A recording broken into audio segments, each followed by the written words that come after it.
భూమి మీదకి వచ్చిన ప్రతి మనిషి అనుకుంటున్నాడు చచ్చిపోయిన తర్వాత శవాన్ని కప్పెట్టేసి ఇంటికి వచ్చేసిన తర్వాత ఆ శవంతో ఇక మనకి పని లేదు, ఇక ఆ శవం అలా మట్టిలో కలిసిపోవాల్సిందే, దాని చాప్టర్ క్లోజ్ అయిపోయింది అని అనుకుంటున్నాడు. కానీ వదిలేసి వచ్చేయటానికి నువ్వు దాన్ని తయారు చేసింది కాదు కాబట్టి, ఆ శరీరాన్ని తయారు చేయటం వెనక ఈ కప్పెట్టే వాళ్ళ కష్టం లేదు కాబట్టి కప్పెట్టేసి వదిలేసి ఇంటికి వెళ్ళిపోతున్నారు. కానీ కష్టపడి కలిగించిన ఆ కన్న తండ్రి మాత్రం ఆ శరీరాన్ని మట్టికి వదిలేయాలి అని అనుకోవటం లేదు. అలా అనుకోవట్లేదు అనటానికి ప్రత్యక్ష సాక్ష్యంగా యేసుక్రీస్తు ప్రభు వారి శరీరాన్ని మట్టికి విడిచిపెట్టకుండా మూడవ దినాన్ని తిరిగి లేపి ఆ ఆకారానికి మరొక ఆకారాన్ని జోడించి పరలోకానికి ఆ ఆకారాన్ని తీసుకుని దేవుడు వెళ్ళిపోయాడు. అంటే యేసుక్రీస్తు ప్రభు వారి శరీరంలో మార్పు సంభవించింది. అవి రక్త మాంసాలలో వచ్చే మార్పు అయితే, రక్త మాంసాలలో అంటే మాంసం అయితే అది కాదు. ఒక మహిమ శరీరం యేసుక్రీస్తు ప్రభు వారికి ఇవ్వడం జరిగింది. ఈ శరీరం వెనుక దేవునికి ఉన్న ప్రాజెక్ట్ అది. అలైన్ సింక్లైర్ అనే ఒక అమెరికన్ శాస్త్రవేత్త హ్యూమన్ జీనోమ్ ప్రాజెక్ట్ అనే ఒక ప్రాజెక్టు ప్రారంభించి, మీ శరీరాలు నాకు ఇస్తే, చనిపోయిన తర్వాత మీ శరీరాలు, డబ్బులున్న వాళ్ళ శరీరాలు నాకు ఇస్తే కొన్ని కోట్ల రూపాయలు వెచ్చించి ఆ శరీరాల్ని రసాయనాలతో భద్రపరుస్తున్నాను. తర్వాత ఎప్పుడైనా ఒక టెక్నాలజీ డెవలప్ అయిన తర్వాత, ఎందుకంటే 100 ఏళ్ల క్రిందట లేని టెక్నాలజీ ఇప్పుడు అభివృద్ధి చెందింది కాబట్టి ఇప్పుడున్న సౌకర్యాలన్నీ 100 ఏళ్ల క్రిందట లేవు, కానీ ఇప్పుడు మనం అనుభవిస్తున్నాం. అలాగే రాబోయే రోజుల్లో శవాలకి తిరిగి జీవం పోయగలిగే పరిస్థితి వస్తే అప్పుడు మీ శరీరాలు లేకపోతే మీరు మళ్ళీ అలా బ్రతుకుతారు. మీరు బ్రతకడానికి అవకాశం ఉండాలంటే మీ శరీరాల్ని జాగ్రత్తగా భద్రం చేసుకోండి, నాకు ఇవ్వండి అంటే చాలామంది డబ్బులు ఉన్నవాళ్ళు తమ చచ్చిపోయిన తర్వాత శరీరాల్ని అలైన్ సింక్లైర్కి అప్పగించే విధంగా ముందుగానే ఒప్పందం చేసుకుని చచ్చిపోయారు. అలా డబ్బులున్న వాళ్ళు ఎవరో శరీరాలు అప్పగిస్తే ఈ శాస్త్రవేత్త ఆ శరీరాల్ని రసాయనాలతో భద్రపరచటం జరిగింది. అంటే భూమి మీద ఒక మనిషి మరొక మనిషి శరీరాన్ని రసాయనాలతో భద్రం చేస్తున్నాడు, ఆ శరీరం పాడైపోకుండా కాపాడుతున్నాడు. అలాగే ఈజిప్ట్లోని పిరమిడ్లో కూడా ఇప్పటికీ శవాలు ఉన్నాయి. ఆ శవాల్ని కూడా వైద్యులు, అంటే ఆ కాలంలో ఉన్నటువంటి వైద్యులు వాటిని జాగ్రత్తగా ఆ సమాధిలో, పిరమిడ్లో భద్రం చేసి వాటికి సుగంధ ద్రవ్యాలు పూసినట్టుగా ఆదికాండం 50 అధ్యాయం 2-3 వచనాల్లో రాత్రి మనం చూసాం. ఆదికాండం 50 అధ్యాయం 2-3 వచనాలు చూడగలిగితే సుగంధ ద్రవ్యాలు పూసి యాకోబు శవాన్ని సిద్ధం చేయించినట్టుగా యోసేపు మనం చూస్తున్నాం. అంటే భూమి మీద ఒక మనిషి శరీరాన్ని మరొక మనిషి కుళ్ళిపోకుండా కాపాడగలుగుతున్నాడు, భద్రం చేయగలుగుతున్నాడు. మీకు అర్థమవుతుందా? ఈజిప్ట్లో ఉన్న పిరమిడ్లలో శవాలు కుళ్ళిపోలేదు, ఎండిపోయాయి అంతే. ఎందుకు కుళ్ళిపోలేదంటే 40 దినాల పాటు వాళ్ళ శవాన్ని సిద్ధపరిచినట్టుగా ఆదికాండం 50 అధ్యాయం 2వ వచనంలో మనం చదువుకున్నాం. అంటే ప్రియులారా, భూమి మీద మనిషి శరీరాన్ని మనిషే భద్రం చేస్తుంటే, మనిషే భద్రం చేయగలిగే కెపాసిటీ ఉంటే, తల్లి కడుపులో ఈ నిర్మాణాన్ని చేయటానికి దేవుడు తీసుకున్న టైం ఎంతని చెప్పాను? 9 నెలలు. దేవుడికే ఈ శరీరాన్ని, ఆకారాన్ని చేయటానికి 9 నెలల కాలం పడితే, మరి 9 నెలల పాటు కష్టపడి కలలుగని ఎంతో ఆనందంతో ఈ భూమిని చేసి, ఈ భూమి మీద ఉన్న వాటి అన్నిటినీ ఆ శరీరం కోసం చేసి, ఆ శరీరాన్ని దేవుడు మట్టికే వదిలేస్తాడు అనుకోవడం అది మన అవివేకం. కాబట్టి దేవుడు మట్టికి మన శరీరాన్ని విడిచిపెడతాను అని ఎక్కడా చెప్పలేదు. నేను కూడా ఈ ప్రకృతి అనే ఒక ఫ్రిడ్జ్లో, ఈ ప్రకృతి అనేది దేవుడికి ఒక ఫ్రిడ్జ్, ఈ ఫ్రిడ్జ్లో నేను మీ శరీరాన్ని భద్రం చేస్తున్నాను. ఎందుకంటే భూమి అనేది ఏదో ఎందుకు పనికిరానిదని అనుకోకండి. భూమికి ఏముందో తెలుసండి? జీవం ఉంది. ఎలాంటి జీవం ఉందో తెలుసా? ఒక విత్తనాన్ని నువ్వు భూమిలో పడేస్తే అందులో నుంచి ఒక మొక్కను తీసుకొచ్చి, ఆ మొక్కలో నుంచి మళ్ళీ అలాంటి ఫలాలను తీసుకొచ్చి, అదే విత్తనాలు కలిగిన ఫలాలను తీసుకొచ్చి నీకు ఇవ్వగలిగే కెపాసిటీ దేనికుంది?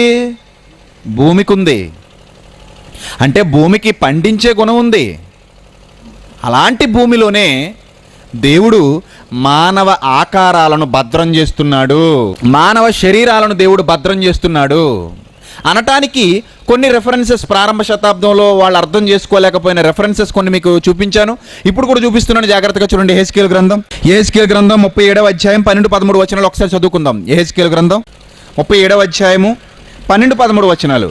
కాబట్టి ప్రవచనమెత్తి వారితో ఇట్లనుము, ప్రభువు యెహోవా సెలవిచ్చినదేమనగా, నా ప్రజలారా, మీరున్న సమాధులను నేను తెరచెదను అన్నాడండి. పాత నిబంధన గ్రంథంలోనే చెబుతున్నాడు ఏమని, మీరున్న సమాధుల్ని నేను ఓపెన్ చేస్తాను. ఆఫ్టర్ ఆల్ భూమి మీద ఒక మనిషే మరొక మనిషి శవాన్ని కుళ్ళిపోకుండా కాపాడుతున్నాడంటే నేను అంతకంటే చిన్నవాడినా? కాదు, నేను ఒక మనిషి కంటే గొప్పవాణ్ణి.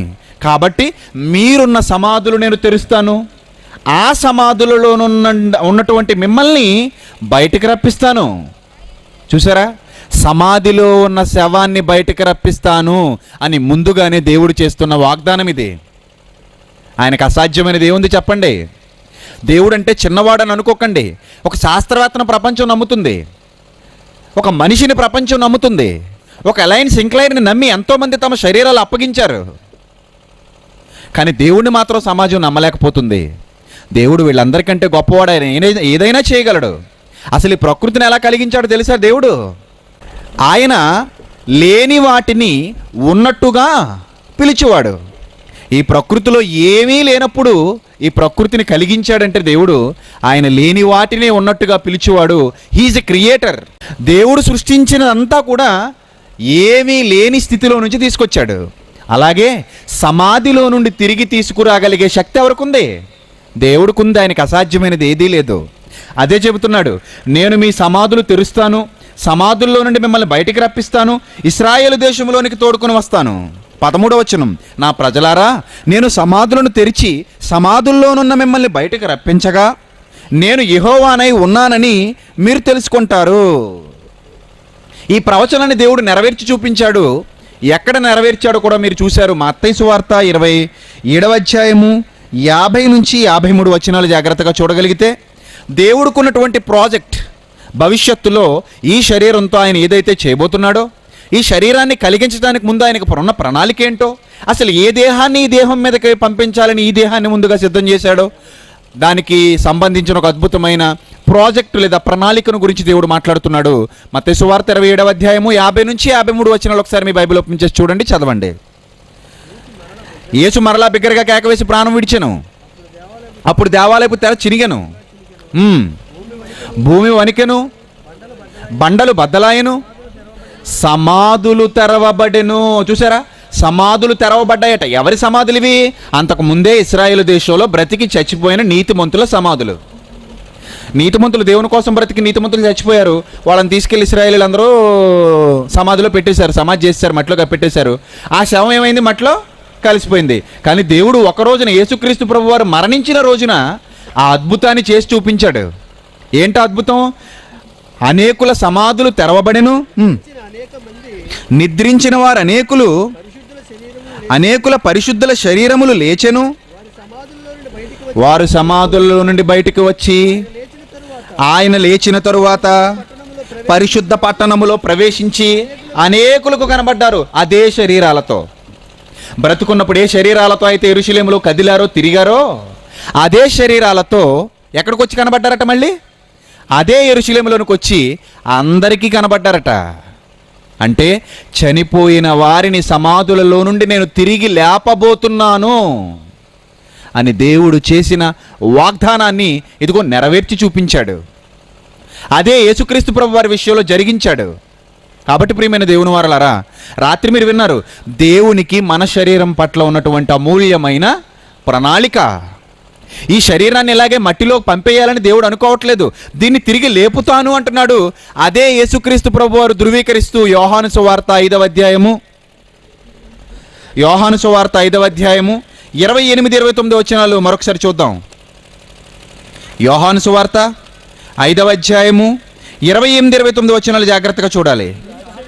దీనికి మీరు ఆశ్చర్యపడకండి అని ఎందుకు చెప్తున్నాడంటే, ఈ సంగతి విన్నప్పుడు మీ అందరికీ ఆశ్చర్యం కలుగుతుందని నాకు తెలుసు. ఎందుకంటే చచ్చిపోయిన ఒక శవం, మట్టిలో కలిసిపోయిన శవం మళ్ళీ తిరిగి లేపబడుతుంది, మళ్ళీ తిరిగి పైకి వస్తుంది అని అంటే విన్నవాడు ఎవడైనా ఆశ్చర్యపడతాడు. అలా ప్రజలు ఆశ్చర్యపోతారని తన మాటలు నమ్మలేకపోతున్నారని ఆయన అంటున్నాడు. దీనికి ఆశ్చర్యపడకండి, ఒక కాలం వచ్చుచున్నది, ఆ కాలమున సమాధులలోనున్న వారందరూ ఆయన శబ్దం విని, ఎవరి శబ్దం విని? యేసుక్రీస్తు ప్రభు వారి శబ్దం విని, మేలు చేసిన వారు జీవ పునరుద్ధానానికి, కీడు చేసిన వారు తీర్పు పునరుద్ధానానికి సమాధుల్లో నుండి బయటికి వస్తారు. అంటే యేసుక్రీస్తు ప్రభువారు చెబుతున్నటువంటి సత్యం. మట్టిలో కలిసిపోయింది శరీరం, ఇక తిరిగి రాదు అని అనుకోకండి. మిమ్మల్ని అందరినీ నేను తిరిగి లేపబోతున్నాను. ఒక రోజున మట్టిలో కలిసిపోయిన ఈ శరీరాలన్నీ బయటికి రావాల్సిందే అని యేసుక్రీస్తు ప్రభు కూడా ముందే చెబుతున్నాడు. మరొక వచనాన్ని కూడా మీరు జాగ్రత్తగా చూడగలిగితే యెషయా గ్రంథం 26వ అధ్యాయం 19వ వచనం. యెషయా గ్రంథం 26వ అధ్యాయము 19వ వచనం. మృతులైన నీ వారు బ్రతుకుదురు. చచ్చిపోయిన వాళ్ళందరూ బ్రతుకుతారు. చచ్చిపోయిన వాళ్ళందరూ బ్రతుకుతారు. నా వారి శవములు సజీవములగును. చూసారా, ఏది సజీవం అవుద్దట? శవం. ఎంత క్లియర్గా చెప్తున్నాడు చూడండి. శవం మళ్ళీ బ్రతుకుతుంది. మృతులైన నీ వారు బ్రతుకుదురు, నా వారి శవములు సజీవములగును. శవం మళ్ళీ బ్రతుకుతుంది. మట్టిలో కలిసిపోయిన వారలారా, మట్టిలో పడిపోయిన వారలారా, మేల్కొంటారు. మీరు మళ్ళీ మేల్కొంటారు. మీరు మళ్ళీ మట్టిలో నుంచి బయటకు వస్తారు. శరీరం మళ్ళీ మట్టిలో నుంచి బయటికి రాబోతుంది. తర్వాత మేల్కొని ఉత్సహించుడి, నీ మంచు ప్రకాశమానమైన మంచు భూమి తనలోని ప్రేతలను సజీవులనుగా చేయును. ఏది చేస్తుందట? ప్రేతలందరినీ సజీవులుగా భూమి చేయబోతుంది. భూమికి ఆ శక్తి ఉంది. విత్తనాన్ని బ్రతికించగలిగే శక్తి ఉన్న ఈ భూమి మట్టిలో కలిసిపోయిన మట్టి దేహాన్ని తిరిగి బ్రతికింపజేస్తుంది. భూమి తనలోని ప్రేతలను తిరిగి జీవింపజేస్తుంది. ఇది దేవుడు చేసిన వాగ్దానం. అంటే మట్టిలో కలిసిపోయిన ప్రతి మనిషిని తిరిగి లేపుతానని దేవుడు రాయించిన ప్రవచనం. మరొక మాట మీరు చూడగలిగితే 1 సమూయేలు గ్రంథం 2వ అధ్యాయము 8వ వచనాన్ని జాగ్రత్తగా చూడాలి. 1 సమూయేలు గ్రంథం 2వ అధ్యాయము 8వ వచనం.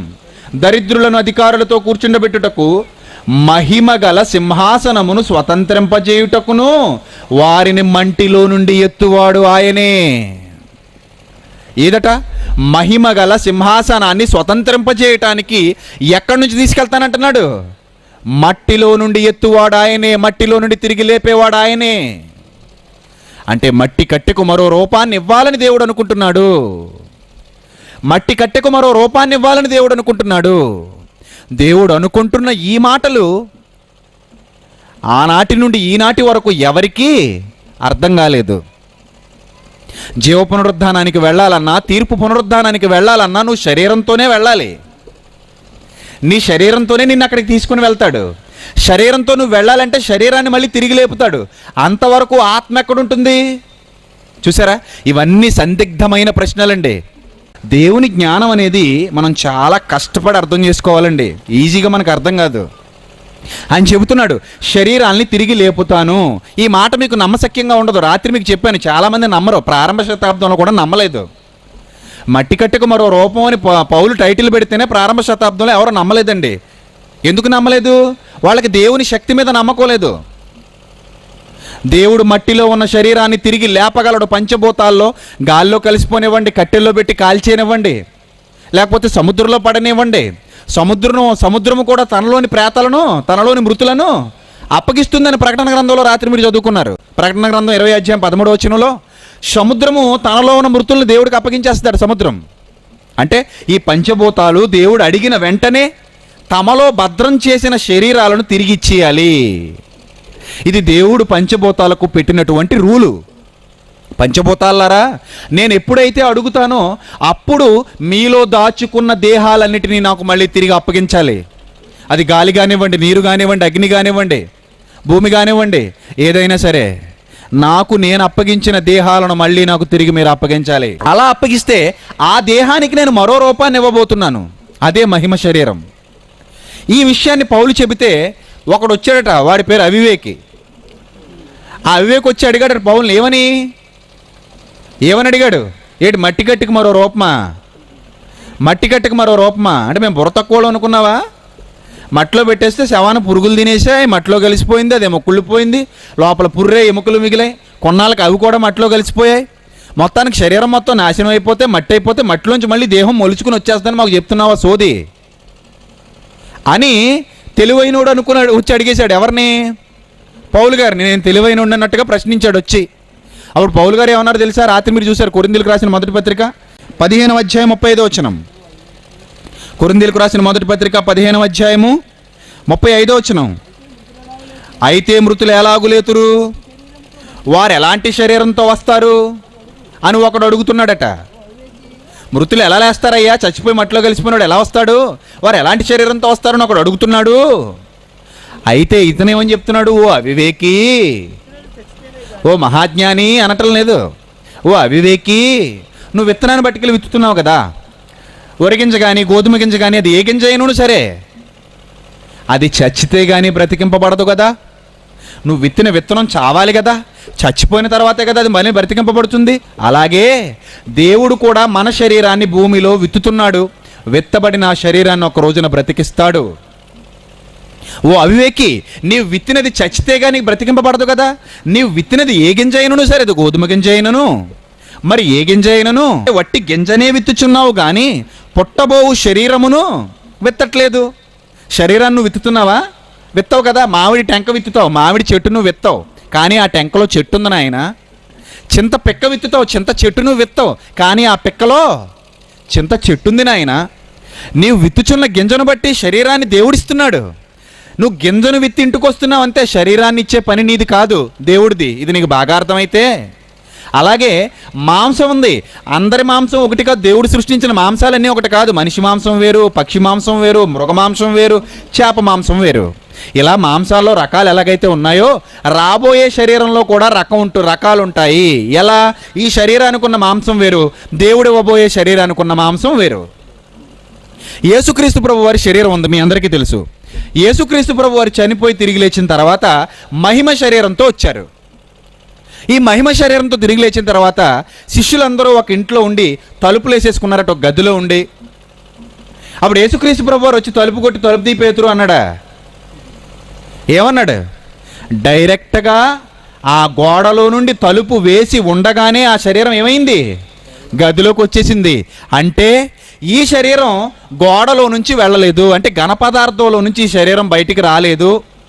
కానీ దేవుడు చావు తర్వాత ఇవ్వబోయే మహిమ శరీరం మాత్రం, మట్టిలో నుంచి లేపబోయే మహిమ శరీరం మాత్రం గోడలో నుంచి వెళ్ళిపోద్ది, నీటిలో నుంచి వెళ్ళిపోద్ది. అర్థమవుతుందా? ఎక్కడికైనా వెళ్ళిపోగలదు, ఎలా అయినా మారిపోగలదు. ఆయన అమ్మాయి మార్గమున ఇద్దరు నడుచుకుంటూ వెళ్ళిపోతున్నారు. ఆయన తిరిగి లేచిన తర్వాత వాళ్ళకి ఏ రూపంలో కనబడ్డాడు? మారు రూపములో కనబడ్డాడు.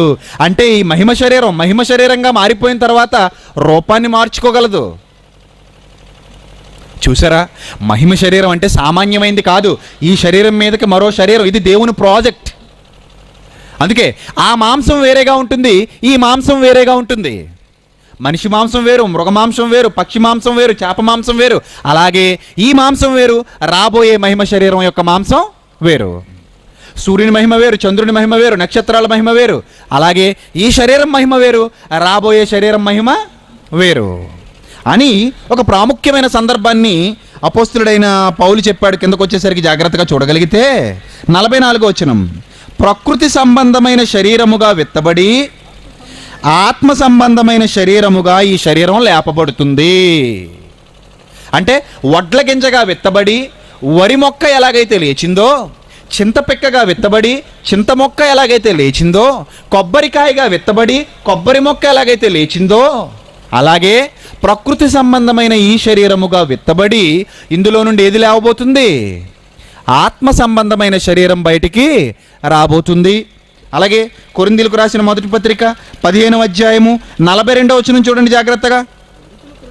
కొరింథీయులకు రాసిన మొదటి పత్రిక 15వ అధ్యాయం 42వ వచనం, మృతుల పునరుద్ధానము కూడా అలాగే జరుగుతుంది. మృతులకు పునరుద్ధానం ఉంది, మృతులకు పునరుద్ధానం ఉంది. నువ్వు ఒప్పుకున్నా ఒప్పుకోకపోయినా దేవుడు చెప్పిన వాస్తవం ఇది. చచ్చిపోయిన ప్రతి ఒక్కడు తిరిగి బ్రతకాలి ఇదే శరీరంతో. ఈరోజు కుర్చీలో కూర్చున్న వాళ్ళు కానీ, కింద కూర్చున్న వాళ్ళు కానీ, మైక్ ద్వారా వింటున్న వాళ్ళు కానీ, ఈ మాటలు వినకుండా సమాజంలో తిరుగుతున్న వాళ్ళు కానీ, ఎవడైనా చావాలి, చచ్చిన తర్వాత మట్టిలో పాతి పెట్టబడిన ప్రతి ఒక్కడు ఒక రోజున తిరిగి లేవాలి. మృతులకు పునరుద్ధానం ఉంది. మృతుల పునరుద్ధానము కూడా అలాగే శరీరము క్షయమైనదిగా విత్తబడి అక్షయమైనదిగా లేపబడుతుంది, ఘనహీనమైనదిగా విత్తబడి మహిమ గలదిగా లేపబడుతుంది. ఆ మాంసం వేరు, ఈ మాంసం వేరు, దానికున్న మహిమ వేరు, దీనికున్న మహిమ వేరు. చూసారా? తర్వాత చూడండి ఏమంటున్నాడు, బలహీనమైనదిగా విత్తబడి శవం, బలమైనదిగా లేపబడుతుంది. ప్రకృతి సంబంధమైన శరీరముగా విత్తబడి ఆత్మ సంబంధమైన శరీరముగా లేపబడుతుంది. ప్రకృతి సంబంధమైన శరీరం ఉన్నది గనుక, ఉందా లేదా? ప్రకృతి సంబంధమైన శరీరం ఉన్నది గనుక ఆత్మ సంబంధమైన శరీరం కూడా ఉంది. ఏమండి, ఎంత క్లియర్గా చెప్తుంది చూడండి బైబిల్. ఆత్మ సంబంధమైన శరీరం కూడా ఉంది. ఇందు విషయమై ఆదామనే మొట్టమొదటి మనుష్యుడు జీవించు ప్రాణి ఆయనని వ్రాయబడి ఉన్నది. కడపటి ఆదాము జీవింపజేసే ఆత్మ ఆయను. ఆత్మ సంబంధమైనది మొదట కలగలేదు, ప్రకృతి సంబంధమైన శరీరమే మొదట కలిగింది. తర్వాత యేసుక్రీస్తు ద్వారా ఆత్మ సంబంధమైన శరీరం కలిగింది. ఏమండి, మొదటి మనుష్యుడు భూ సంబంధి అయి మంటి నుంచి పుట్టాడు. రెండో మనుష్యుడైన యేసుక్రీస్తు పరలోకం నుండి వచ్చాడు. మంటి నుండి పుట్టినవాడు ఎవడో మంటి నుండి పుట్టినవారు అట్టివారే. రెండో మనుష్యుడు ఎక్కడి నుంచి పంపబడ్డాడు? పరలోకము నుంచి పంపబడ్డాడు. అదే యేసుక్రీస్తు ప్రభు వారికి ఇవ్వబడిన ఆత్మ సంబంధమైన శరీరం. ఏమండి, తర్వాత చూడండి, పరలోక సంబంధి ఎట్టివాడో పరలోక సంబంధులు అట్టివారే. మట్టి నుండి పుట్టినవాడు ఎట్టివాడో మట్టి నుండి పుట్టినవారు అట్టివారే. మరియు 49వ వచనం, మనము మంటి నుండి పుట్టిన వాని పోలికను ధరించిన ప్రకారము పరలోకము నుండి వచ్చిన వాని పోలికను కూడా ధరింతుము. చూసారా? అంటే మట్టి నుండి పుట్టిన ఆదాము పోలిక మనందరం ధరించుకున్నాం. అలాగే దేవుని ప్రాజెక్టులో మొట్టమొదట ఆత్మ సంబంధమైన శరీరాన్ని తెచ్చుకున్న యేసుక్రీస్తు ప్రభు వారి పోలికను కూడా మనం ధరించుకోవాలి. భూమి మీదకి వచ్చిన ప్రతి మనిషికి, ఈవెన్ యేసుక్రీస్తుకు కూడా మట్టి పోలికతో ఉన్న శరీరం ఇవ్వబడింది. ఆదాముకు మట్టి పోలిక ఇవ్వబడింది, యేసుక్రీస్తుకు మట్టి పోలిక ఇవ్వబడింది, మనందరికీ మట్టి శరీరం ఇవ్వబడింది. అలాగే పునరుద్ధానంలో యేసుక్రీస్తుకు ఆత్మ సంబంధమైన శరీరం ఇవ్వబడింది. మనకి, ఆదాముకి, అందరికీ ఆత్మ సంబంధమైన శరీరం యేసు రెండవ రాకడలో మృతుల పునరుద్ధానంలో ఇవ్వబడబోతుంది. అర్థమవుతుందా? అంటే జీవ పునరుద్ధానానికి వెళ్ళడానికి, తీర్పు పునరుద్ధానానికి వెళ్ళడానికి ఈ శరీరాలతో మనం రెండవ రాకడలో తిరిగి లేస్తాం. మట్టి మళ్ళీ దేవుడికి అప్పగిస్తుంది, ఈ శరీరాలను దేవుడికి అప్పగిస్తుంది. 1 కొరింథీయులకు రాసిన పత్రిక 15వ అధ్యాయము 35వ వచనం నుంచి 50వ వచనం వరకు మీరు చదువుకున్నారు. 50వ వచనంలో ఒక మాట చెప్పాడు చూడండి. సహోదరులారా, నేను చెప్పేదేమనగా రక్తమాంసాలంటే ఈ మట్టి శరీరం మాత్రం పరలోకానికి వెళ్ళదు. దేవుడిచ్చే ఆత్మ సంబంధమైన శరీరమే పరలోకానికి వెళ్తుంది. ఆ శరీరం వచ్చేంత వరకు ఈ శరీరం ఎక్కడ కప్పెట్టబడి ఉండాలి? ఎక్కడ దాచబడి ఉండాలి? ఈ ప్రకృతిలో దాచబడి ఉండాలి. క్షయత అంటే నాశనం అయిపోయేది నాశనం కాని శరీరాన్ని స్వతంత్రించుకొనదు. ఇదిగో మీకు ఒక మర్మం తెలుపుచున్నాను. మనమందరము కడబోరం రోగగానే నిద్రించము కానీ నిమిషములో ఒక్క రెప్పపాటున కడబోరం రోగగానే మనమందరి శరీరాలు మార్పు పొంది బోరం రోగి మృతులు కూడా అక్షయులుగా లేపబడి మన శరీరాలు కూడా మార్పు పొందుతాయి. క్షయమైన అంటే నాశనమైపోయే ఈ శరీరం నాశనం కాని సూటు ధరించుకొనవలసి ఉన్నది. జాగ్రత్తగా వినాలి. క్షయమైన ఈ శరీరము అక్షయతను ధరించుకొనవలసి ఉన్నది. ఉదాహరణకి బాగా వినాలండి, మీరు బాగా వినాలి. ఇక్కడ నుంచి మీరు ఈ భూమి మీద నుంచి చాలామంది వ్యోమగాములు అంటే శాస్త్రవేత్తలు అంతరిక్షంలోనికి వెళ్తూ ఉంటారు. అంతరిక్షంలోనికి వెళ్ళేటప్పుడు ఈ మామూలు షర్టు ప్యాంటుతో వెళ్ళిపోతారండి వాళ్ళు? వెళ్ళరు. మరి ఏం వేసుకుని వెళ్తారు? స్పేస్ సూట్ అంటారు దాన్ని. చూసారా? అంతరిక్షంలో వ్యోమగాములు ఎప్పుడైనా మీరు చూసారా? వాళ్ళ ఆకారాలు చూడండి ఎంత విచిత్రంగా ఉంటాయో. ఒక గాలి బుడగ లాంటి బట్టల్లా ఉంటాయండి, తెల్లనివి. అవి వేసుకుంటే తప్ప అంతరిక్షంలో వాళ్ళు ఉండలేరు, బతకలేరు, చచ్చిపోతారు.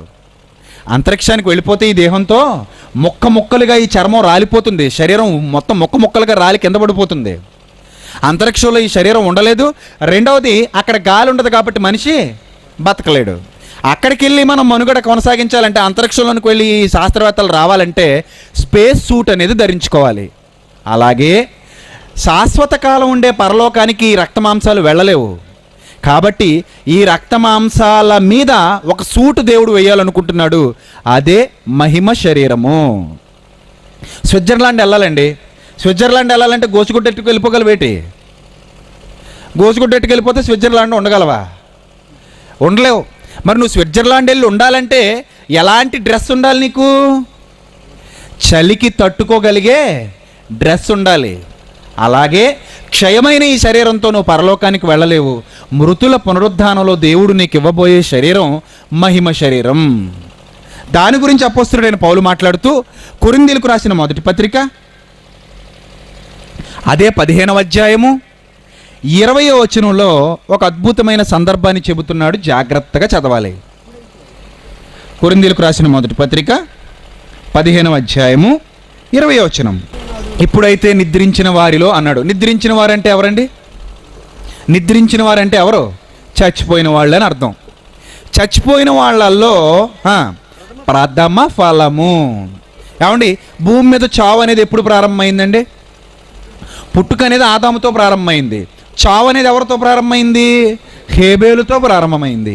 అంటే మొట్టమొదట చచ్చిపోయిన మనిషి ఎవరు? హేబేలు. ఏమండి, హేబేలు తర్వాత పుట్టిన వాళ్ళందరూ వరుసగా చస్తూ చస్తూ చస్తూ చస్తూ చస్తూ వచ్చారు. అలాగే యేసుక్రీస్తు ప్రభు వారు కూడా పుట్టారు, ఆయన కూడా చనిపోయారు. కానీ మొట్టమొదట దేవుని ప్రాజెక్ట్లో దేవుడు ఇవ్వాలనుకుంటున్న ఈ శరీరం మీద మరొక తొడుగు, ఈ శరీరం మీద మరొక సూటు, అదే ఏంటది? మహిమ శరీరం. ఆ శరీరాన్ని మొట్టమొదట పొందుకున్న మనుష్య కుమారుడు యేసుక్రీస్తు. అదే చెప్తున్నాడు ఇక్కడ చూడండి. ఇప్పుడైతే చచ్చిపోయిన వాళ్ళందరిలో ప్రథమ ఫలముగా యేసుక్రీస్తు మృతులలో నుండి లేపబడి ఉన్నాడు. మనుష్యుని ద్వారా మరణం వచ్చింది కనుక మనుష్యుని ద్వారానే మృతుల పునరుద్ధానం కూడా కలిగింది. బాగా వినాలి. మరణాన్ని ఎవరు తీసుకొచ్చారు ఈ లోకంలోనికి? మరణాన్ని ఎవరు తీసుకొచ్చారు ఈ లోకంలోనికి? ఆదాము తీసుకొచ్చాడు పాపం చేసి. మృతుల పునరుద్ధానాన్ని ఎవరు తీసుకొచ్చారు ఈ లోకంలోనికి? యేసుక్రీస్తు తీసుకొచ్చాడు పాపమే చెయ్యకుండా. యేసుక్రీస్తు కూడా శరీరంతో పాపం చేశాడు అనుకోండి, మరణం నుంచి బయటికి రాలేడు, మృతుల పునరుద్ధానం పొందలేడు, ఆ శరీరాన్ని మహిమ శరీరంగా మార్చుకోలేడు. ఈ శరీరంతో ఎప్పుడైతే పాపం చేయకుండా బ్రతికాడో, మరణాన్ని కొట్టివేసి మరణాన్ని జయించి పాపాన్ని జయించి మృతి నుండి తిరిగి లేచి ఇదిగో మొట్టమొదట మహిమ శరీరాన్ని సంపాదించుకున్నవాడయ్యాడు. అలాగే అదే చెప్తున్నాడు పౌలు. ఆదామునందు అందరూ ఎలాగు మృతి పొందుచున్నారో 22వ వచనం. 22వ వచనం మీరు చూడాలి జాగ్రత్తగా. ఆదాము నుండి అందరూ ఎలాగు మృతి పొందుచున్నారో అలాగుననే క్రీస్తునందు అందరూ బ్రతికింపబడుదురు. చూసారా? ఆదాము వలన మృతి పొందిన వారందరూ ఎవరి వల్ల బ్రతికింపబడతారు? క్రీస్తు వల్ల బ్రతికింపబడతారు. అందరూ ఎవరు? నీతిమంతులు ఒక్కళ్ళే కాదు సుమా, భక్తి పరులు బ్రతికింపబడతారు, భక్తిహీనులు కూడా బ్రతికింపబడతారు. రాజశేఖర రెడ్డి గారు చచ్చిపోడండి, వెళ్ళిపోడండి, సెలవు అన్నారు. సెలవేం కాదు, మళ్ళీ వస్తాడు. రాజశేఖర రెడ్డి ఎక్కడికే వెళ్ళిపోలేదు, ప్రకృతిలో ఉన్నాడు, మళ్ళీ రావాలి, ఎవరైనా రావాలి. రాజీవ్ గాంధీ గారు వెళ్ళిపోయారండి, అయిపోయిందండి అని అనకండి. ఎన్టీ రామారావు గారు వెళ్ళిపోయాడండి, శోభన్ బాబు వెళ్ళిపోయాడండి, సిరిక్సిమత వెళ్ళిపోయిందండి అనుకోకండి. మొత్తం అందరూ వస్తారు, అందరు రావాల్సిందే. ఎప్పుడు రావాలి? మృతుల పునరుద్ధానంలో చచ్చిపోయిన ప్రతి మనిషి బ్రతకబోతున్నాడు. ఈ ప్రకృతి తన శరీరాలను ఇవ్వబోతుంది. ఈ ప్రకృతిలో ఉన్న ప్రతి దేహం తిరిగి లేపబడబోతుంది. అదే చెబుతున్నాడు పౌలు. ఆదామునందు అందరూ ఎలాగు మృతి పొందుచున్నారో అలాగుననే క్రీస్తు రెండవ రాకడలో క్రీస్తునందు అందరూ బ్రతికింపబడతారు. ఆదాము ద్వారా మరణం వచ్చింది, యేసుక్రీస్తు ద్వారా మృతుల పునరుద్ధానం కలుగుతుంది. ఆదాము వల్ల అందరూ చచ్చిపోయారు, యేసుక్రీస్తు వల్ల అందరూ బ్రతికింపబడబోతున్నారు. 23వ వచనం. ప్రతివాడు తన తన వరుసలోనే బ్రతికింపబడును. వరుస ఉందట. ముందు ఎవరు బ్రతుకుతారు? ముందు ఎవరి శరీరం లేస్తుంది మట్టిలో నుంచి? తెలివైన వాళ్ళు అయితే మీరు చెప్పాలి, ఎవరిది లేస్తుంది? ఆదాముది కాదు, హేబేలుది లేస్తుంది. వరస ముందు చచ్చిపోయి కప్పెట్టబడినాడు ఎవరు? హేబేలు. రా బాబు హేబేలు అంటాడు. ఎక్కడెక్కడ ఉన్నాడు? యెరూషలేములో ఉన్నా వచ్చేస్తాడు, ఐగుప్తులో ఉన్న వచ్చేస్తాడు, ఏమైనా వరదల్లో కొట్టుకుపోయి మీ పొలగొర్త వచ్చినా వచ్చేస్తాడు. ఇప్పుడు శరీరాలన్నీ చోట ఉండవు కదా, మరి వరదలు వచ్చినప్పుడు నిన్ను పొలగొత్త శ్మశానంలో కప్పెట్టారనుకో, ఎప్పుడైనా వరదలు వచ్చి నీ శవం మట్టిలో కలిసిపోయిన శవం కొట్టుపోయింది అనుకో, కాలేమో మంటపేట వెళ్ళిపోద్ది, తలేమో రామచంద్రపురం వెళ్ళిపోద్ది.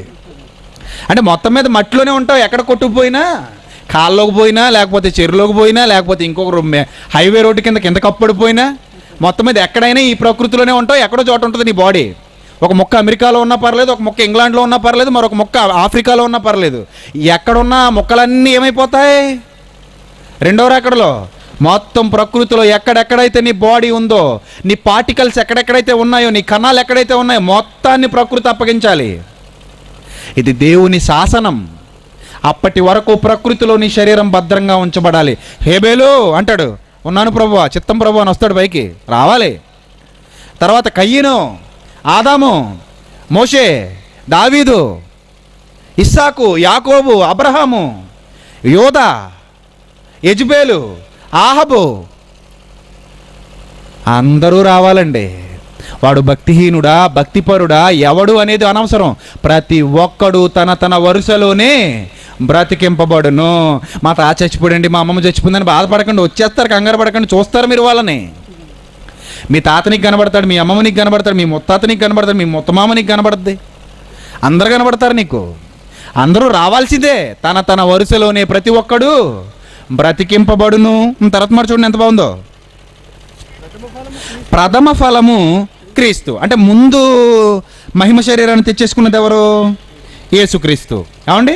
ప్రథమ ఫలము క్రీస్తు. అయితే క్రీస్తు రెండవ రాకడలో వచ్చినప్పుడు ఆయన వారు బ్రతికింపబడుదురు. ఆయన వారు బ్రతికింపబడుదురు అంటే ఆయన వారంటే ఎవరు? దేవుని కోసం, యేసుక్రీస్తు కోసం బ్రతికి చచ్చిపోయిన అపోస్తలులు. యేసుక్రీస్తు రెండవ రాకడలో ఆయన వారిలో లెక్కల్లో ఎవడుంటాడు? పౌలు యేసుక్రీస్తు వాడేనా? బ్రతికింపబడతాడు. పేతురు యేసుక్రీస్తు వాడు, బ్రతికింపబడతాడు. తోమా యేసుక్రీస్తు వాడు, బ్రతికింపబడతాడు. ఏమండి? ఇలా యేసుక్రీస్తు సంబంధులు కూడా ఆ మృతులలో నుండి పైకి లేస్తారు. భక్తులు లేస్తారు, భక్తిహీనులు కూడా లేస్తారు. అటు తర్వాత ఆయన సమస్తమైన ఆధిపత్యమును, సమస్తమైన అధికారమును, బలమును కొట్టివేసి తన తండ్రి అయిన దేవునికి తన రాజ్యాన్ని అప్పగిస్తాడు. అప్పుడు ఈ సృష్టికి అంతం కలుగుతుంది. ఎందుకనగా తన శత్రువులందరినీ తన పాదముల క్రింద ఉంచి వరకు ఆయన రాజ్య పరిపాలన చేయాలి. కడపట నశింపజేయబడు శత్రువు మరణము. ఇది భవిష్యత్తు. యేసుక్రీస్తు రెండవ రాకడ, మృతులందరూ మట్టిలో నుంచి లేచిపోవాలి. ఆల్రెడీ యేసుక్రీస్తు ఇప్పుడు రెండవ రాకడ వచ్చేసింది అనుకోండి, మనం మట్టిలోనికి వెళ్ళలేదు కదా, ఆటోమేటిక్గా మన దేహాలు మహిమ దేహాలుగా మారిపోతాయి. చావకుండానే మన దేహాలన్నీ మహిమ దేహాలుగా మారిపోతాయి. చచ్చిపోయిన వాళ్ళ దేహాలన్నీ తిరిగి లేస్తాయి, వాళ్ళ దేహాలు కూడా మహిమ దేహాలుగా మారిపోతాయి. అప్పుడు సమస్తమైన ఆధిపత్యాన్ని, బలాన్ని కొట్టివేసి సాతానుని నాశనం చేసి ఈ రాజ్యాన్ని ఎవరైతే యేసుక్రీస్తు కోసం బ్రతికారో వాళ్ళను దేవుడు పరలోకానికి యేసుక్రీస్తు తీసుకుని వెళ్ళిపోతాడు. అందుకే మీరు విన్న ఈ విషయాలన్నీ మనసులో పెట్టుకొని యోహాను సువార్త 5వ అధ్యాయము 28-29 వచనాలు జాగ్రత్తగా చూడాలి. దీనికి ఆశ్చర్యపడకుడి, ఒక కాలం వచ్చుచున్నది, ఆ కాలమున సమాధులలో ఉన్న వారందరూ ఆయన శబ్దము విని మేలు చేసిన వారు జీవ పునరుద్ధానానికి, కీడు చేసిన వారు తీర్పు పునరుద్ధానానికి బయటికి వచ్చెదరు. చూసారా? 2 వర్గాల వారు ఉన్నారు. అందులో కొంతమంది మేలు చేసిన వారు, కొంతమంది కీడు చేసిన వారు. దేంతో మేలు చేసిన వారు, దేంతో కీడు చేసిన వారు? ఈ శరీరాలతో మేలు చేసిన వారు, ఈ శరీరాలతో కీడు చేసిన వారు తీర్పు కోసం బయటకు వస్తారు. కొంతమంది జీవ పునరుద్ధానానికి వెళ్ళిపోతారట, కొంతమంది తీర్పు పునరుద్ధానానికి వెళ్ళిపోతారని యేసుక్రీస్తే తన నోటితో తానే ఖచ్చితంగా చెప్పాడు. అంటే మృతులు లేపబడే గడియ గురించి యేసుక్రీస్తు మాట్లాడుతున్నాడు. ఇక మరొక అద్భుతమైన సందర్భాన్ని చూడగలిగితే ఈ జీవ పునరుద్ధానం ఏంటో, తీర్పు పునరుద్ధానం ఏంటో ఆలోచించడానికి ముందే ఒక అద్భుతమైన సందర్భాన్ని మీకు చూపిస్తున్నాను. జాగ్రత్తగా చూడండి. అదే అపోస్తలుడైన పౌలు చెబుతున్న మాట. 1 తెస్సలోనీయులకు రాసిన పత్రిక 4వ అధ్యాయము 13-17 వచనాలు చూద్దాం. 1 తెస్సలోనీయులకు రాసిన పత్రిక 4వ అధ్యాయము 13 నుంచి జాగ్రత్తగా చూడాలి. సహోదరులారా, ఏమండి? బైబిల్లో వ్రాయబడిన మాటలండి, పరిశీలనగా చదవండి. సహోదరులారా, నిరీక్షణ లేని ఇతరుల వలె. చూసారా? నిరీక్షణ లేని ఇతరుల వలె, నిరీక్షణ లేని ఇతరుల వలె అంటే క్రైస్తవులకి ఏముండాలి? నిరీక్షణ ఉండాలి. నిరీక్షణ లేని ఇతరుల వలె మీరు దుఃఖపడకుండా నిమిత్తము నిద్రించుచున్న వారిని గురించి, అంటే చచ్చిపోయిన వాళ్ళను గురించి మీకు చెప్పకుండా ఉండటం నాకు ఇష్టం లేదు.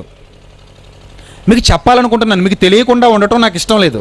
కాబట్టి చచ్చిపోయిన వాళ్ళ పరిస్థితి ఏంటని మీరు అనుకుంటున్నారు కదా, మట్టిలోకి వెళ్ళిపోయిన శవం పరిస్థితి ఏంటని మీరు అనుకుంటున్నారు కదా, వాళ్ళ గురించి మీకు చెప్పాలని ఆశపడుతున్నాను, జాగ్రత్తగా వినండి అంటున్నాడండి. ఎవరు? పౌలు. ఏం చెప్తున్నాడు చూడండి, చచ్చిపోయిన వాళ్ళ గురించి ఏం చెప్తున్నాడు చూడండి పౌలు.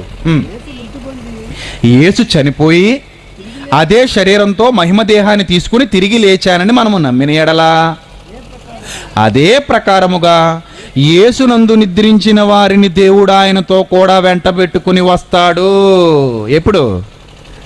ఆయనతో కూడా, అంటే రెండవ రాకడలో యేసు కోసం బ్రతికి చచ్చిపోయిన వాళ్ళను యేసుతో పాటే దేవుడు తిరిగి తీసుకుని వస్తాడు, లేపుతాడు, మట్టిలో నుండి లేపుతాడు. మేము ప్రభువు మాటను బట్టి మీతో చెప్పినదేమనగా, ప్రభు రాకడ వరకు సజీవులమై నిలిచి ఉండు మనము, అంటే ఒకవేళ యేసుక్రీస్తు రాకడ వరకు మనం బ్రతుకుంటే, మనం మట్టిలోకి వెళ్లకుండా ఉంటే, మనము నిద్రించిన వారి కంటే ముందుగా ఆయన సన్నిధికి చేరము. అంటే ముందుగా ఎవరు లేవాలి? చచ్చిపోయిన శవాలు లేవాలి. అప్పుడు బ్రతుకున్న మన దేహాలు మహిమ దేహాలుగా మారాలి. అప్పుడు మనం వాళ్ళతో పాటు కలిసి వెళ్ళాలి. ఆర్భాటముతోను, ప్రధాన దూత శబ్దముతోను, దేవుని బోరతోను పరలోకము నుండి ప్రభువు దిగివచ్చును. క్రీస్తునందుండి చచ్చిపోయిన వారు మొదట లేతురు. చూసారా? దేవుని కోసం బ్రతికి చచ్చిపోయిన ఒక పౌలు లేస్తాడండి. దేవుని కోసం బ్రతికి చచ్చిపోయిన ఒక లాజరు లేస్తాడండి. దేవుని కోసం బ్రతికి చచ్చిపోయిన ఒక అకుల ప్రిస్కిల్ల లేస్తారండి మట్టిలో నుంచి. ఒక తిమోతి లేస్తాడు, ఒక తీతు లేస్తాడు, ఒక ఫిలోమోను లేస్తాడు. వీళ్ళందరూ దేవుని కోసం, యేసుక్రీస్తు కోసం బ్రతికి చచ్చిపోయిన నీతిమంతులు. వీళ్ళందరూ తిరిగి లేపబడతారు మట్టిలో నుంచి. వీళ్ళ శరీరాలన్నీ లేస్తాయి. ఆ మీదట సజీవులమై నిలిచి ఉండు మనము వారితో కూడా ఏకముగా ప్రభువును ఎదుర్కొనుటకు ఆకాశ మండలానికి మేఘాల మీద కొనుపోబడతాం మహిమ శరీరాలతో. కాగా మనము సదాకాలము ప్రభువుతో కూడా ఉంటాము. కాబట్టి మీరు ఈ మాటల చేత ఒకరినొకడు ఆదరించుకోండి. ఇది మీ భవిష్యత్తు. ఏమండి, క్రైస్తవులకి ఎవ్వరికీ ఈ సంగతులు ఏవి తెలియవండి. పాపం వాళ్ళ బ్రతుకులు ఎలాగైపోయాయంటే పట్టా తీసుకున్న నిరక్షరాస్యులుగా ఉన్నారండి. పట్టా తీసుకున్న నిరక్షరాస్యులు అంటే ఎవరో తెలుసా? సర్టిఫికెట్ అయితే చేతిలో ఉంది, కానీ ఇక అల్లు రాయడం కూడా రాదు. నాది పీజీ అయిపోయిందండి అని చెప్పుకుంటాడు అంతే. నేను 30 సంవత్సరాల నుంచి విశ్వాసనండి, నేను 40 సంవత్సరాల నుంచి విశ్వాసనండి, నేను 50 సంవత్సరాల నుంచి చర్చికెళ్తున్నానండి. ఏమైనా తెలుసా అండి? ఎప్పుడైనా చెప్పారండి? కాబట్టి ఆలోచించండి ఒకసారి.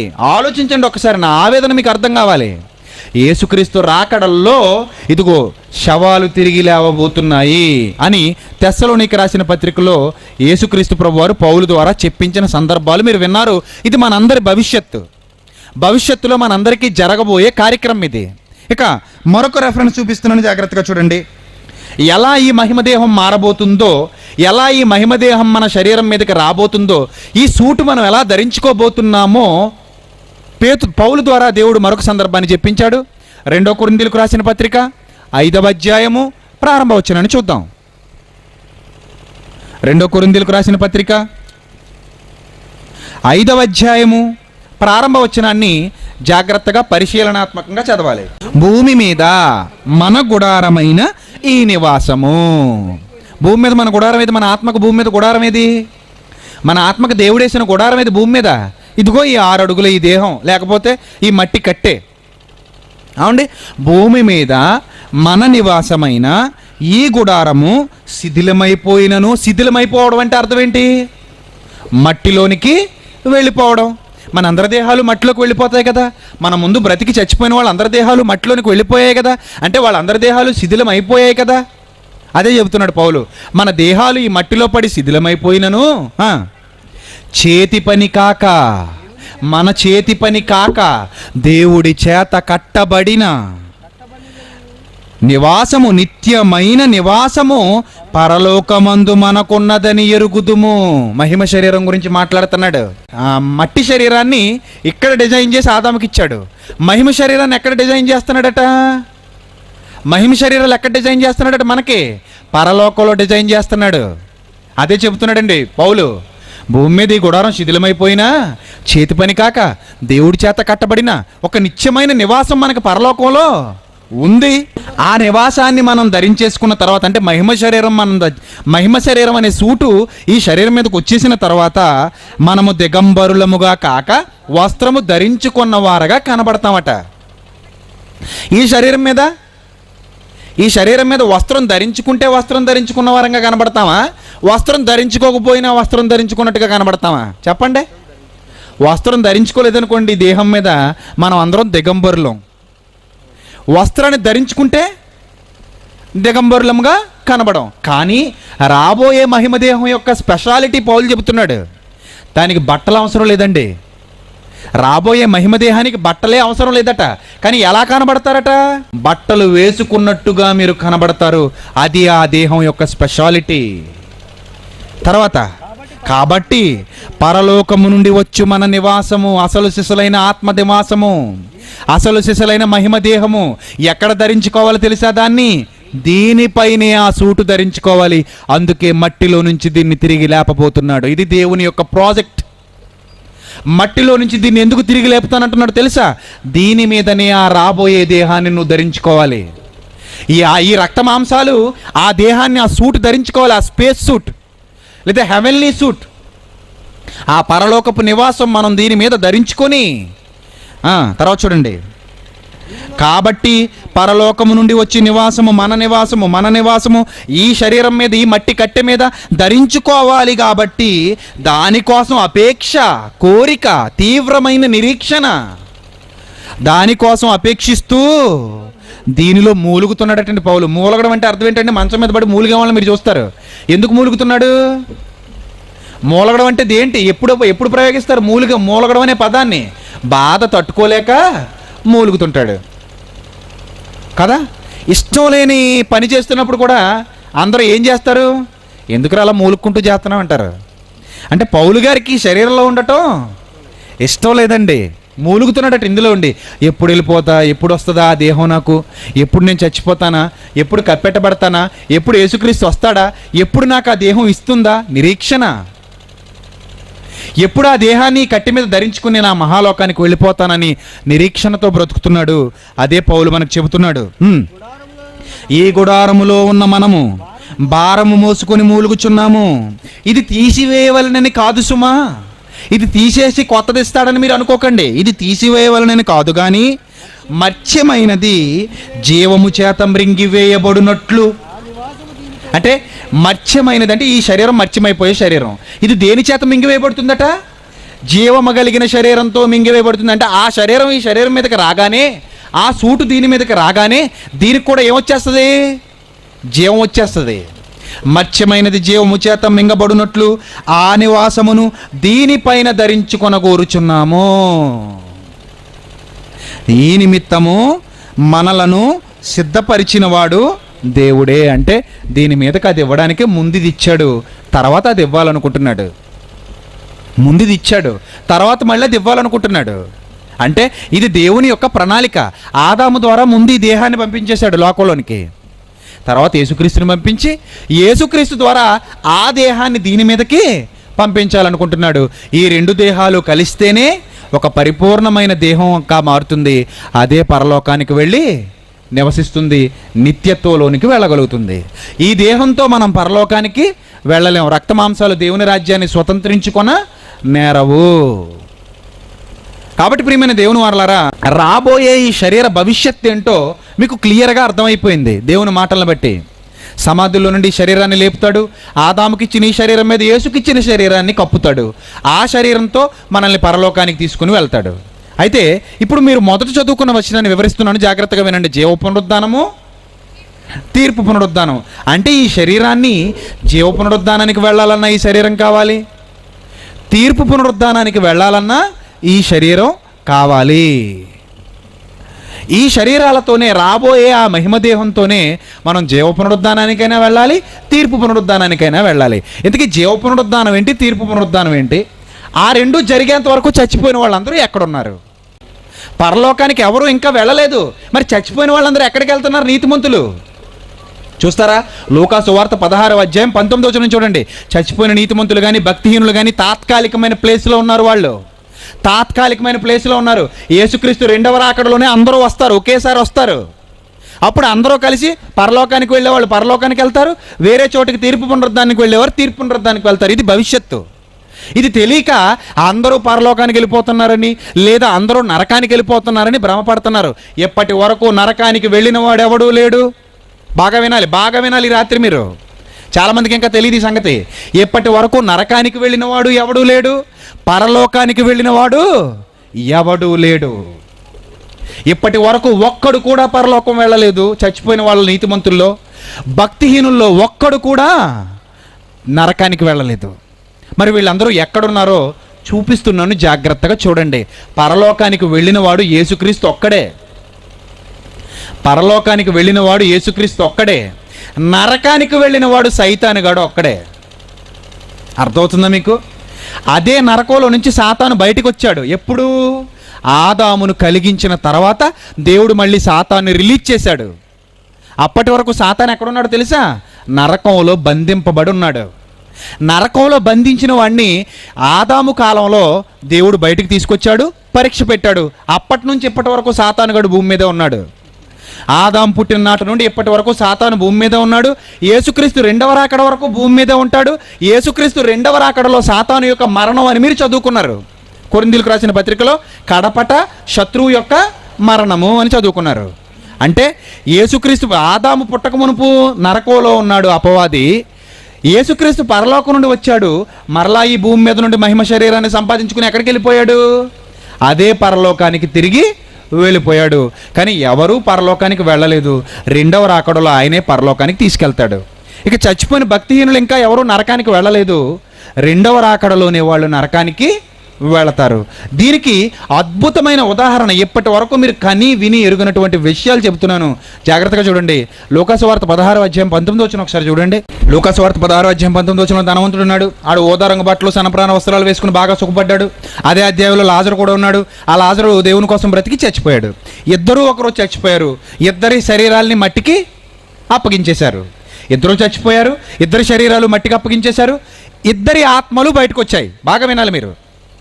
శరీరాల్లో నుంచి ఏం బయటకు వచ్చాయి? ఆత్మలు బయటకు వచ్చాయి. చచ్చిపోయిన వాడు ఆత్మ వెంటనే శరీరంలోంచి బయటకు వస్తుంది. అతడు భక్తిహీనుడైనా భక్తిపరుడైనా. ఇప్పుడు ఇద్దరు ఒక భక్తిహీనుడు ఒక భక్తిపరుడు ఇద్దరు చచ్చిపోయారు. భక్తిహీనుడు ఆత్మ బయటకు వచ్చింది, భక్తిపరుడు ఆత్మ బయటకు వచ్చింది.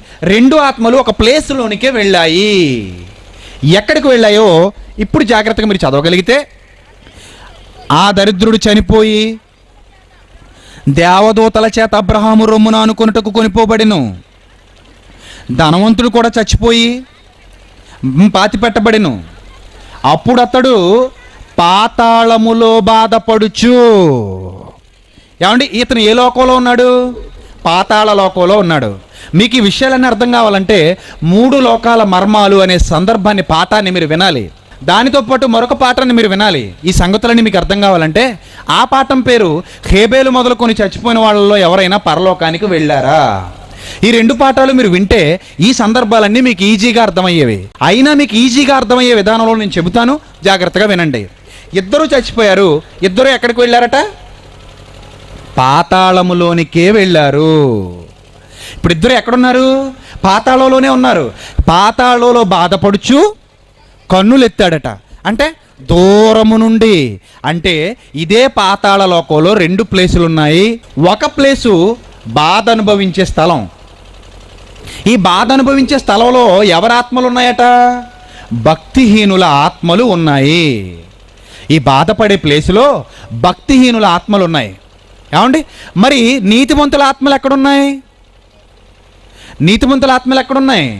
అబ్రహాము గారు ఆయన రొమ్మున అనుకుని ఈ లాజరు అక్కడికి వెళ్ళిపోయాడు. అంటే వాళ్ళు వీళ్ళకి కనబడుతున్నారు, వీళ్ళు వాళ్ళకి కనబడుతున్నారు.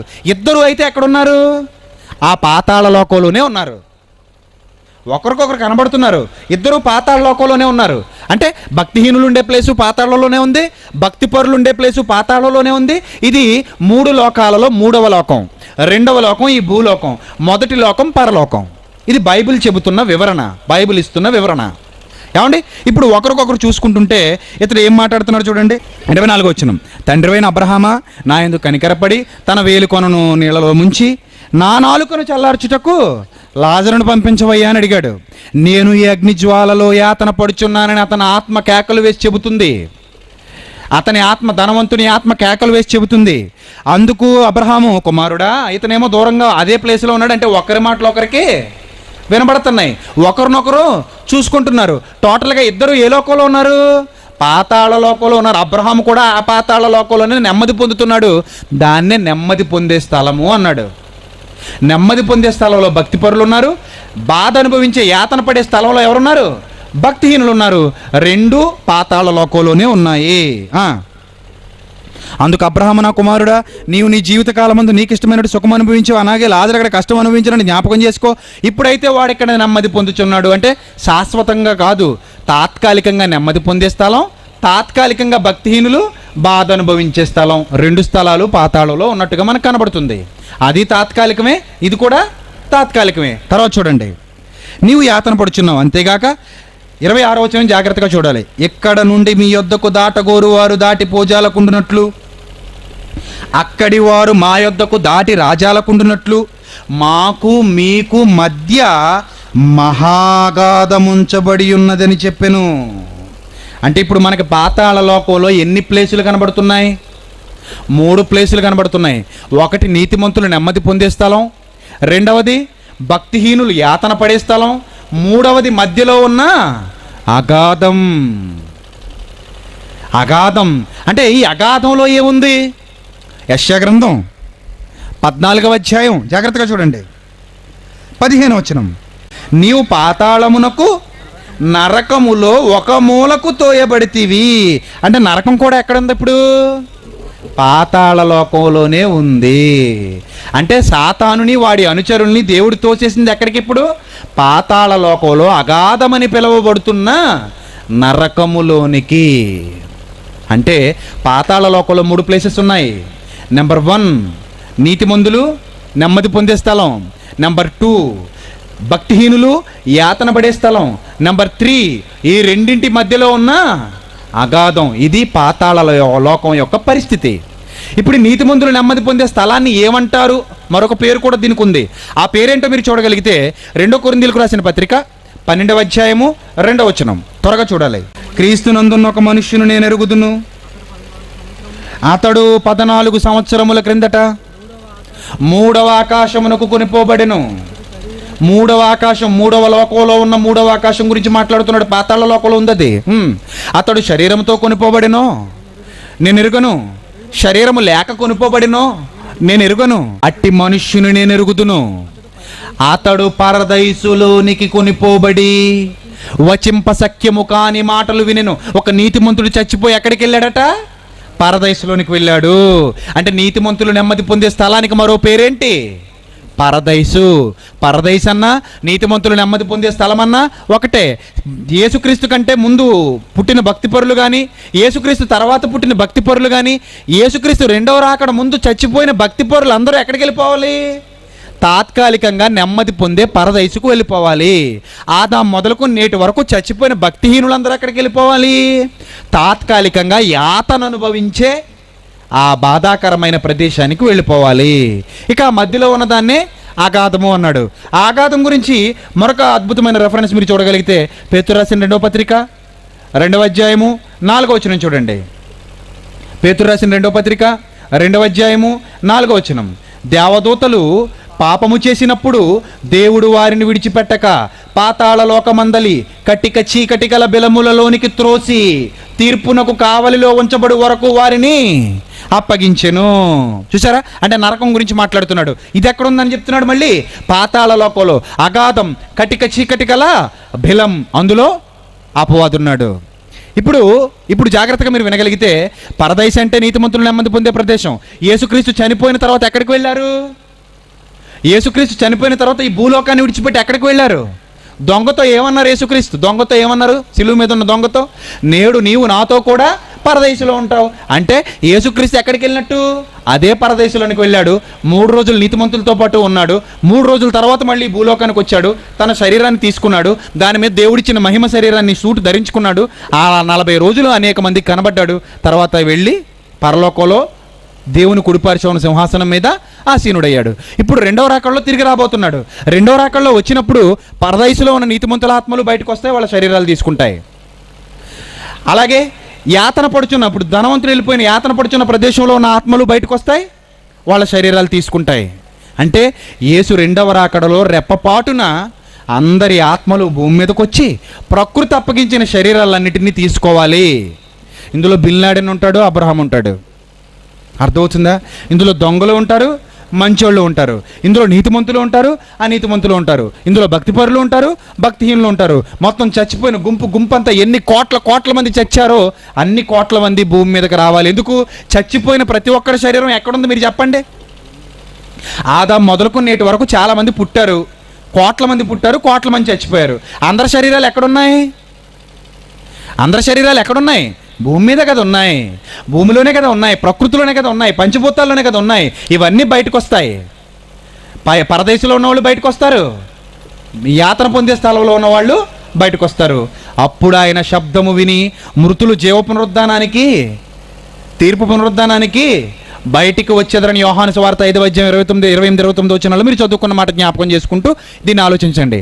అందరూ బయటకు వచ్చాట యేసుక్రీస్తుని చూస్తారండి. అంటే గాంధీ గారు కూడా యేసుక్రీస్తుని చూడాలి. గాంధీ తాత చచ్చిపోడు కదా, యేసుక్రీస్తుని చూడాలి. అయ్యి బాబు నేను అనవసరంగా బాప్తిసం తీసుకోలేదని బాధపడాలి. ఇలా చాలామంది ఒక్కొక్కడు బయటికి రావాలి. మొత్తం అందరూ బయటకు రావాలి. బయటకు వచ్చి యేసుక్రీస్తుని చూడాలి. ఆదాము ద్వారా వచ్చిన శరీరాన్ని ధరించుకున్న వీళ్ళందరూ ఆయన ద్వారా వచ్చే శరీరాన్ని కూడా ధరించుకోవాలి. అది చూడాలి ప్రత్యక్షంగా, ప్రతి నేత్రము ఆయనను చూడాలి.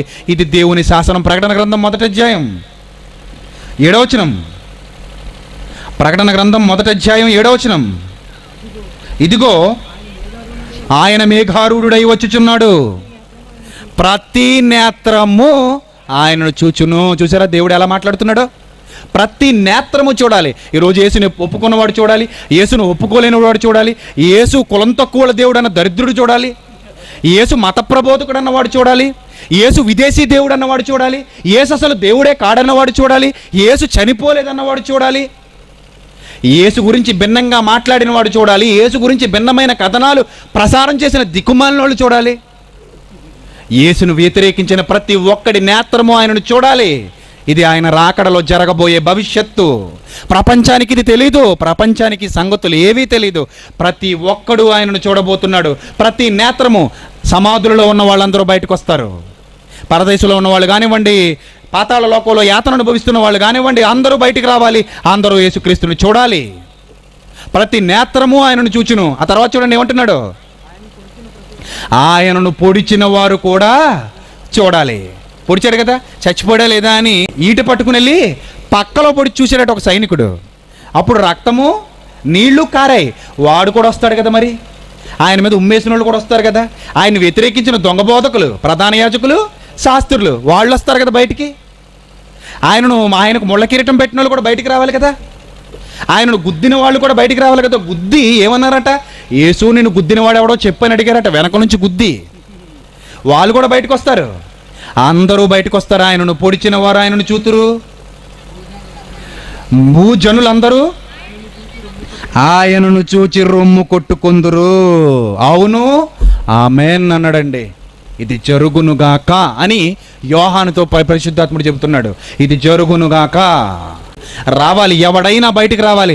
యేసును అంగీకరించలేని వాడు రావాలి, యేసు మాటలు విని కూడా యేసును విశ్వసించిన వాడు రావాలి, యేసు దేవుని కుమారుడు కాదని వాదించిన వాడు రావాలి, యేసు క్రీస్తును సొంత రక్షకునిగా అంగీకరించిన వాడు రావాలి, యేసును వ్యతిరేకించిన వాడు రావాలి, యేసును పొడిచిన వాడు రావాలి, యేసును చంపిన వాడు రావాలి, యేసును సిలువకు అప్పగించమని కేకలు వేసిన వారు రావాలి, యేసు కోసం బ్రతికి చచ్చిపోయిన నీతిమంతులు రావాలి. ఈ భక్తిహీనుల లిస్ట్ అంతా వచ్చి ఏం చేస్తుందట? మేఘారుడై వచ్చిన ఆ మహానుభావుడిని చూసి ప్రతి నేత్రము చూసి రొమ్ము కొట్టుకుని ఏడుస్తారటండి. ఆ రోజున రొమ్ము కొట్టుకుని ఏడుస్తారు. ఎందుకు తెలుసు? అయ్యో ఈ మహానుభావుని నమ్ముంటే మేము కూడా జీవ పునరుద్ధానానికి వెళ్ళే వాళ్ళం కదా, ఈ వాక్యాన్ని విని ఈయనను విశ్వసించి పాపక్షమాపణ పొందుంటే మాకు కూడా ఒక మంచి బ్రతుకు వచ్చేది కదా, ఈ బ్రతుకు మాకు రాలేదు, ఈ బ్రతుకుని మేము సంపాదించుకోలేమని రొమ్ము కొట్టుకుని ఏడ్చే రోజు ఒకటి రాబోతుంది. ఈ ప్రకృతిలో ఈ భూమి మీద ఇది జరగబోతుంది. అందుకే అవును ఆమేన్ అన్నాడండి.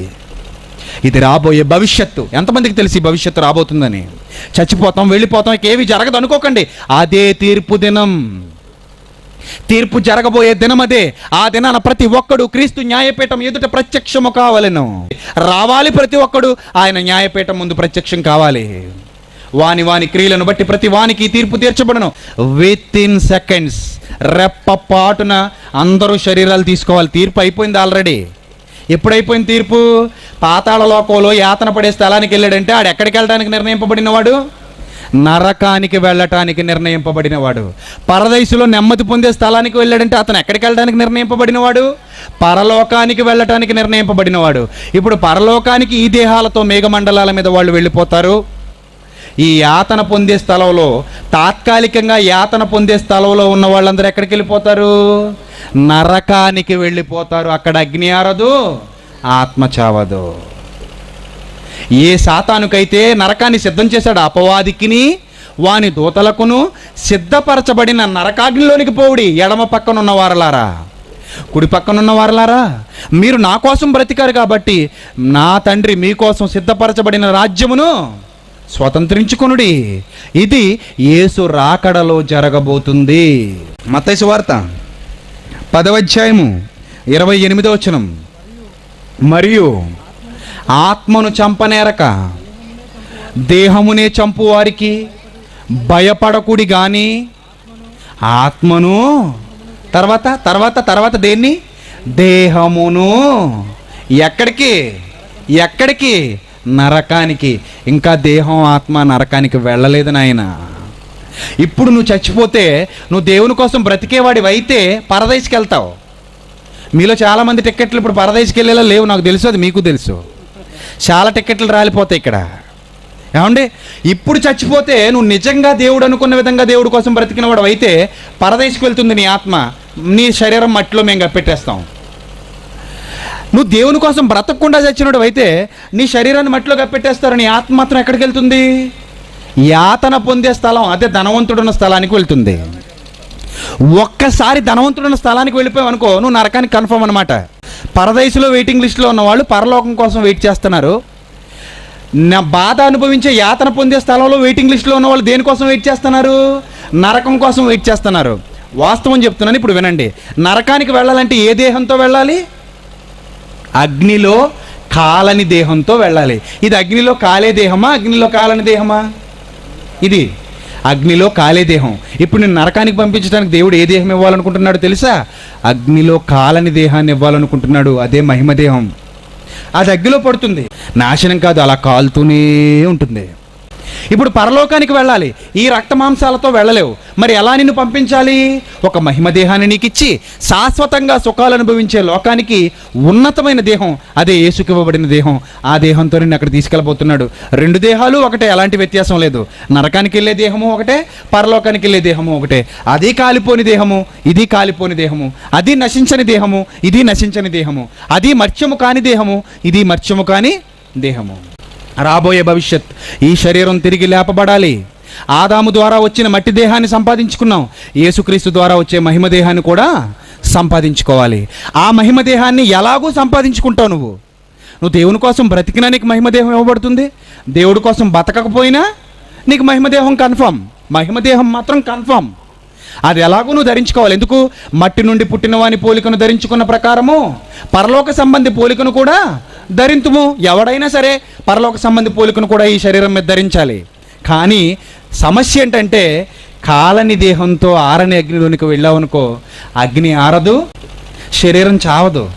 మహిమదేహం కదా, కాల్చినంతసేపు కాల్పించుకుంటుంది తప్ప ఇది నాశనం అవ్వదు. నాశనం అవ్వని దేహాన్ని జీవితకాలం అలా కాల్చుకుంటూ ఉండగలవా? ఎంత బాధ అండి అది. ఆ బాధలోనికి నువ్వు వెళ్ళకూడదనే యేసు నీ కోసం ప్రాణం పెట్టాడు. మట్టి కట్టెకు మరో రూపం ఉంది అని నిరూపించాను. ఇక రేపు 4వ దినం నిరీక్షణతో నిత్యజీవం ఎలా రాబోతుందో, ఏ నిరీక్షణతో మనం నిత్యజీవానికి వెళతామో రేపటి దినాన్ని మీకు చెప్తాను. కాబట్టి ప్రియమైన దేవుని వారలారా, జాగ్రత్తగా ఈ మాటలు విన్నందుకు మీ అందరికీ ప్రభు పేరిట వందనాలు చెల్లిస్తూ రేపటి దినాన్ని సిద్ధపడి రావాల్సిందిగా మీ అందరికీ మనవి చేస్తూ ప్రార్థన చేసుకుందాం. దయగలిగిన మా కన్న తండ్రి, మీ పిల్లలకు మీ మాటలు చెప్పాను తండ్రి. కేవలం మీ వారు మాత్రమే తమను తాము మోసగించుకోకుండా విన్న మాటల ప్రకారం ప్రవర్తించగలిగే భాగ్యాన్ని ప్రతి ఒక్కరికి ప్రసాదించమని యేసువారి మహోన్నతమైన నామం పేరిటి ప్రార్థన అడిగి వేడుకొనిచున్నాం పరమ తండ్రి. ఆమెన్. అందరికీ వందనాలండి.